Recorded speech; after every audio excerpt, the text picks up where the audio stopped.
क्यों लिया श्री कृष्ण ने कारागृह में ही जन्म? क्यों चुना श्री कृष्ण ने वसुदेव और देवकी को अपने माता पिता के रूप में? पर ब्रह्म के पुत्र सुतपा और उनकी पत्नी प्रसनी ने विष्णु भगवान की 10,000 वर्षों तक तपश्चर्या की। विष्णु भगवान प्रसन्न हुए और कहा कि वर मांगो। वर में सुतपा और प्रसनी ने कहा, हमें आप जैसा पुत्र प्राप्त हो।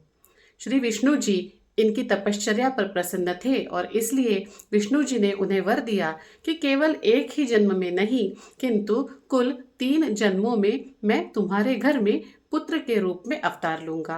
इनकी पहली जन्म में मतलब सुतपा और प्रसनी के जन्म ने विष्णु जी ने अवतार लिया प्रसनी गर्भ का। प्रसनी गर्भ ने ब्रह्मचर्य और तपश्चर्य का प्रचार प्रसार करते हुए धर्म की रक्षा की। अगले जन्म में सुतपा और प्रसनी हुए कश्यप और अदिति और विष्णु भगवान ने इनके घर भगवान वामन के रूप में जन्म लिया। भगवान वामन ने बलि राजा को हराकर त्रिलोक को फिर एक बार देवों के हाथों सौंपकर धर्म की रक्षा की। बलि अवतार में देवकी और वसुदेव जो थे वो पिछले जन्म के थे अदिति और कश्यप, और इस बार श्री कृष्ण ने देवकी और वसुदेव को अपनी माता पिता के रूप में चुना। कृष्ण का जन्म एक कार्य से हुआ था।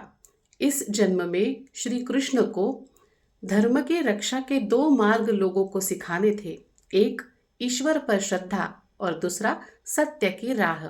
इसीलिए श्री कृष्ण को ऐसे माता पिता चाहिए थे जो इन दोनों मार्गों का पालन कर रहे हो। देवकी और वसुदेव कारागृह में बंद थे।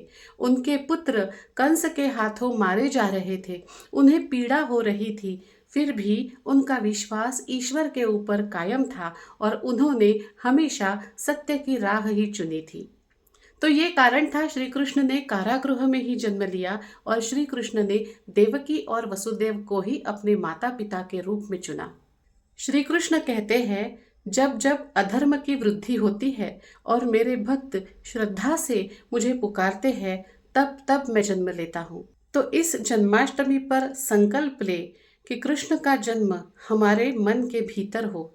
हम कितनी भी पीड़ा में हो तब भी उस कृष्ण के ऊपर श्रद्धा रखे, विश्वास रखे, सत्य की राह चुने और धर्म की रक्षा करें। जन्माष्टमी की शुभकामनाएं।